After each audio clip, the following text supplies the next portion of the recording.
જય ઊંચડિયા હનુમાન દાદા। એકાદશીના દિવસે ભાત કે ભાતમાંથી બનેલી કોઈ પણ વાનગી ન જમવી જોઈએ। એનું કારણ, એના બે કારણો છે કે એક વૈજ્ઞાનિક કારણ, એક આધ્યાત્મિક કારણ। વૈજ્ઞાનિક કારણ જોઈએ તો ભાત જે છે એ સફેદ કલરના હોય છે। હવે એને ઉગવા માટે પાણીની માત્રા વધારે જોઈએ છે। ઉગે ત્યાંથી જ પાણીમાં જ ઉગે છે।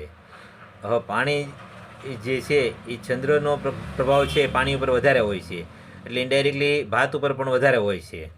તો એકાદશીના દિવસે ભાત ખાવામાં આવે તો ચંદ્રના પ્રભાવને કારણે એમાં જે ભાત જમ્યા પછી એમાં આળસ આવે છે, નિંદ્રા વધારે પડતી આવે છે અને શરીરમાં બેચેની રહે છે, જેથી કરી અને પ્રભુ કાર્યમાં મન લાગતું નથી।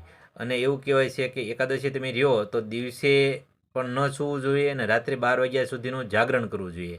ભાત ખાધા હોય તો આ વસ્તુ થોડીક તકલીફ લાગે છે, જેથી કરી અને મન શાંત રહે છે ભાત ન ખાવાથી। અને બીજું છે એ વૈજ્ઞાનિક કારણ કે એક પૃથ્વીલોક મેઘાવી ઋષિ રહેતા હતા।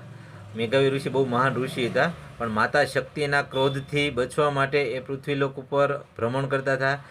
અંતે ટૂંકમાં એ એક જગ્યા ઉપર પોતાનું તેજ જે છે સમાવી દીધું માતા શક્તિના તેજ ક્રોધથી બચવા માટે। પણ જે જગ્યાએ તેનું બિંદ જે સમાણું એ જગ્યાએથી એક છોડ ઉગ્યો અને એ છોડ જવના રૂપમાં ઉગ્યો, જવમાંથી ચોખા થયા।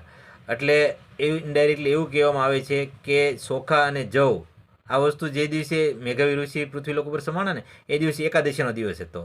તો એવું માનવામાં આવે છે કે એકાદશીના દિવસે ભાતને સજીવ માનવામાં આવે છે, જીવત માનવામાં આવે છે, અને ઇનડાયરેક્ટલી એ મેઘાવી ઋષિનું માંસ અને રુધિર માનવામાં આવે છે। તો આપણે એકાદશીના દિવસે ભાત અથવા ભાતમાંથી બનેલી વાનગી ખાઈએ ને તો ઇનડાયરેક્ટલી આપણે મેઘાવી ઋષિનું માંસ અને રુધિર ખાઈએ છીએ। તો બધાને એક જ વિનંતી, એક જ સલાહ છે કે તમે એકાદશી રહ્યો કે ન રહ્યો, પણ ભાત અથવા ભાતમાંથી બનાવેલી કોઈ પણ વાનગી એકાદશીના દિવસે ન ખાવ એ ઉત્તમ રહેશે। અસ્તુ, જય શ્રી રામ।